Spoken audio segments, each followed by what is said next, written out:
Assalamualaikum warahmatullahi wabarakatuh. Perkenalkan, nama saya Asyaidah Al-Kurni, NIM 211101040014, Program Studi Pendidikan Guru Madrasah Ibtidaiyah dari kelas D1.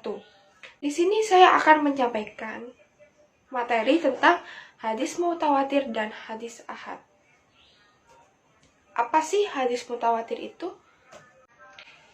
Pengertian hadis mutawatir. Secara bahasa, mutawatir berarti berkesinambungan, menyambung secara jelas sanad-sanadnya atau beriringan tanpa jarak. Sedangkan secara istilah, hadis mutawatir merupakan hadis yang diriwayatkan oleh beberapa orang berdasarkan kebiasaan Nabi Muhammad, baik berupa perkataan maupun perbuatannya. Periwayatan tersebut berlangsung secara terus-menerus semenjak tobaqot yang pertama sampai tobaqot yang terakhir. Selanjutnya ada macam-macam hadis mutawatir. Apa saja macam-macam hadis mutawatir itu? Yang pertama ada hadis mutawatir lafzi, yang kedua ada hadis mutawatir maknawi, dan yang ketiga ada hadis mutawatir amali.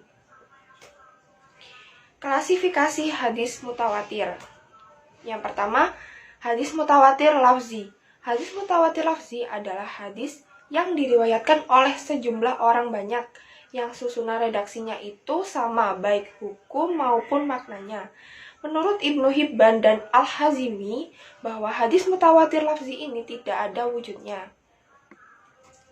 Selanjutnya ada hadis mutawatir maknawi.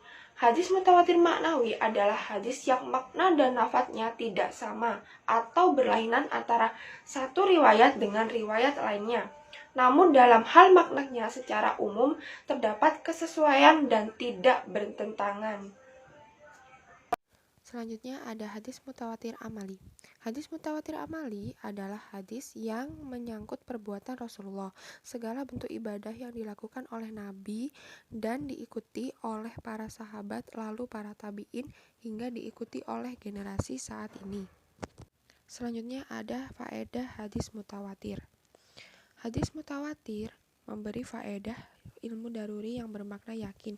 Artinya yakin yakni suatu keharusan untuk meyakini kebenaran suatu berita dari Nabi Muhammad SAW yang telah diriwayatkan secara mutawatir tanpa keraguan sedikit pun, dan suatu keharusan untuk mengamalkan dan menerimanya sesuai dengan yang telah diberitakan oleh hadis tersebut, hingga menuju pada keyakinan yang qot'i atau pasti.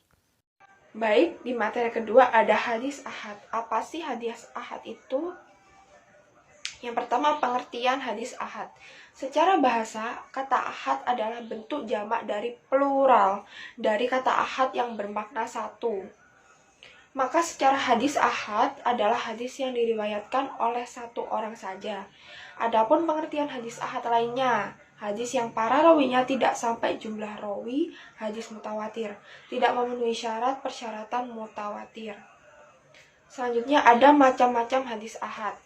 Yang pertama, hadis masyhur adalah hadis yang diriwayatkan oleh 3 orang atau lebih serta belum mencapai derajat mutawatir. Hadis masyhur tersebut juga disebut hadis mustafid, walaupun terdapat perbedaan, yakni bahwa pada hadis mustafid jumlah rawinya 3 orang atau lebih sejak tingkatan pertama, kedua, sampai terakhir. Sedang hadis masyhur jumlah rawinya untuk tiap tingkatan tidak harus 3 orang. Jadi hadis yang pada tingkatan selanjutnya diriwayatkan oleh banyak rawi, maka hadis itu adalah termasuk juga hadis masyhur. Selanjutnya ada hadis aziz. Hadis aziz adalah suatu hadis yang diriwayatkan minimal 2 sanad yang berlainan rawinya. Ibnu Hibban Al-Busti berpendapat bahwa hadis aziz yang hanya diriwayatkan oleh dan kepada 2 orang perawi, sejak dari lapisan pertama sampai lapisan terakhir, tidak sekali-kali terjadi. Kemungkinan terjadi memang ada, hanya saja sulit untuk dibuktikan. Selanjutnya ada hadis gharib. Hadis gharib menurut istilah adalah hadis yang diriwayatkan oleh seorang perawi secara sendiri dan tidak dipersyaratkan periwayatan seorang perawi itu terdapat dalam setiap tingkatan periwayatannya. akan tetapi cukup terhadap pada satu tingkatan atau lebih. Dan bila dalam tingkatan yang lain jumlahnya lebih dari satu, maka itu tidak mengubah statusnya sebagai hadis gharib. Adapun hadis gharib ini terbagi menjadi dua. Yang pertama hadis gharib mutlak, yang kedua hadis gharib nisbi.